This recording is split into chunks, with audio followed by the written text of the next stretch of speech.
Our God is an awesome God. Much better than that ridiculous God that Desert Bluffs has. Welcome to Night Vale.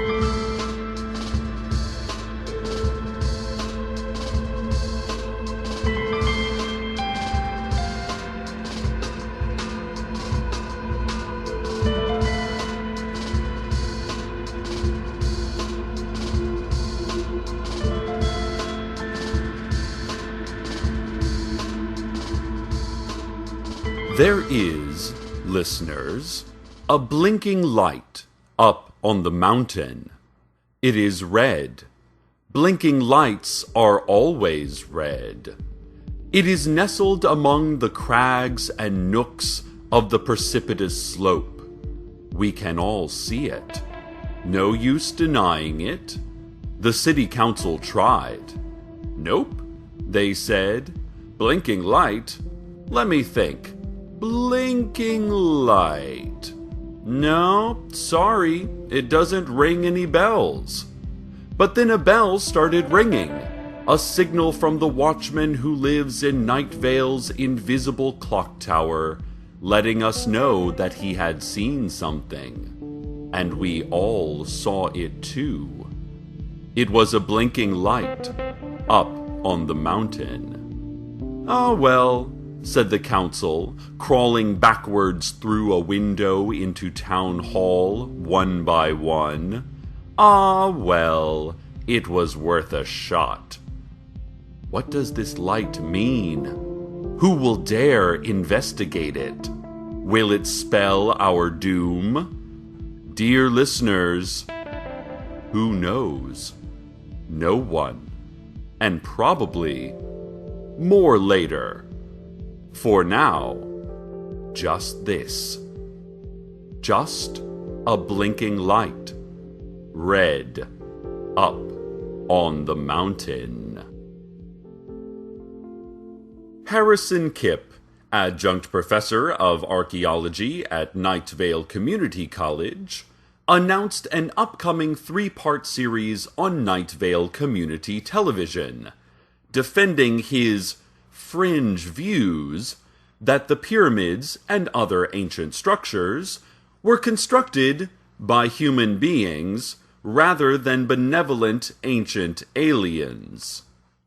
Harrison, against decades of reasonable evidence, raved that it's possible that these historical marvels could have been made using mathematics and slave labor. He went on to explain, shrieking like an obvious lunatic, that agriculture was probably not started on Mars, and that humanity was created through evolution, and not through selective breeding of alien DNA. We reached out for comment to the president of Night Vale Community College, Sarah Sultan, who is a smooth, fist-sized river rock, about the extreme beliefs expressed by a staff member. Sarah had no comment, as she is a smooth, fist-sized river rock and unable to speak. She can write, however, and wrote "no comment" before drawing an insulting caricature of your humble reporter, which was hurtful and unnecessary. Listeners, here's something weird. I know you can't see it, but it's sitting in the studio with me at this very moment. And it is definitely something, and definitely weird. I'm not sure how it got here, but I'm not sure how I got here either. Causation is difficult and confusing. I haven't tried touching it. I'm going to try touching it now. Oh, I believe it likes being touched because it started to vibrate and lean in towards my body, but that could just be its way of expressing anger or immense physical suffering. When something is this weird, one shouldn't assume to understand anything specific about it at all. Is it a bomb? Is it one of those objects that isn't a bomb? Is it just a kind of dog? We don't know. And we will never find out. And we will never try to find out. Ignorance may not actually be bliss, but it certainly is less work. So, with no new information and with nothing learned, I'll repeat what I said, gesturing at it with a hand you cannot see. Listeners, here's something weird. A continuation on our previous report about a blinking light up on the mountain. As many of you noted, the very nature of our report indicated the existence of a mountain, which is surprising, given that we live in vast desert flatness. So yes, there is a mountain. Let's start there. There is a mountain now, rising up out of the alluvial floodplain.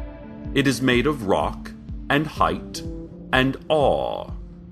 Its peak is higher than where I am now, but lower than the void.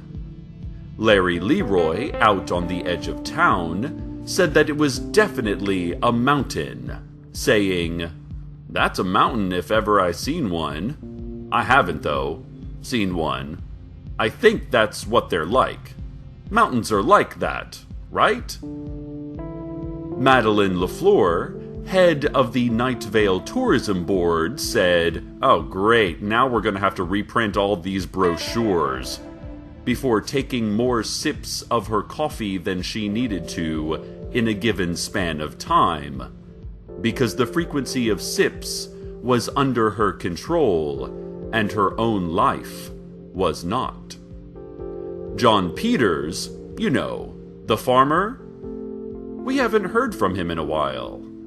If anyone knows where he went, or about the blinking light up on the mountain, or the mountain rising up out of this muddy plain outside of town, please call into the station and release the information with your mouth. As part of our service to our community, Night Vale Community Radio is taking this moment to allow one of the candidates for mayor to make a brief statement. The following is from the faceless old woman who secretly lives in your home. I replaced your books with other books. The covers are the same, but the content has been altered. I don't think you read enough, but that is not why I did it.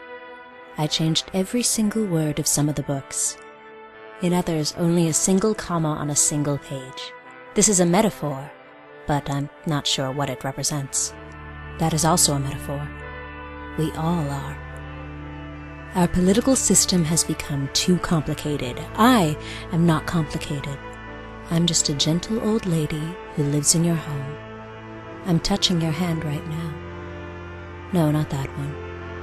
Not that one either. Do not think you are superior because you have a face and I do not.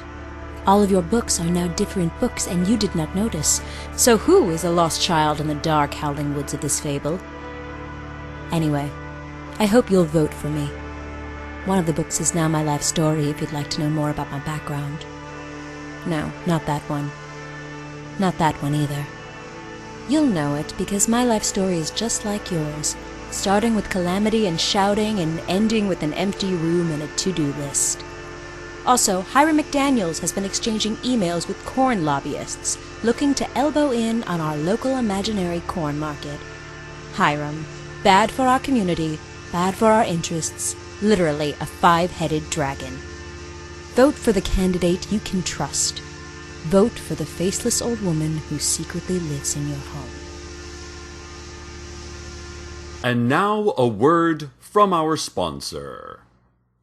Today's broadcast may have been brought to you by uncertainty.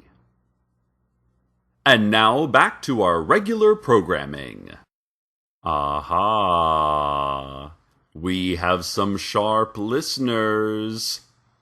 Several of you noted that the strangeness of today does not end with the blinking light up on the mountain, or the mountain itself, but also this vast, muddy plain it rises from. So yes, we are now reporting that there is a great floodplain strewn with bones around our city. Its wet patches glint slightly when the blinking light is illuminated. At night, when all distance is darkness, it appears that the universe itself is glimmering red, and then gone. Red, and then gone. The mud ripples under the footsteps of the approaching masked army, and this warps the reflections in interesting ways. Carlos says he would like to study it, but that he promised to make a certain person dinner, and he has to learn how to put other things besides science first. Some of this realization might have come with help from those around him. Mayor Pamela Winchell was seen holding her official mayoral bloodstone aloft towards the mountain and the blinking light upon it. She was standing on that plane. The plane that exists now, which we should have mentioned earlier.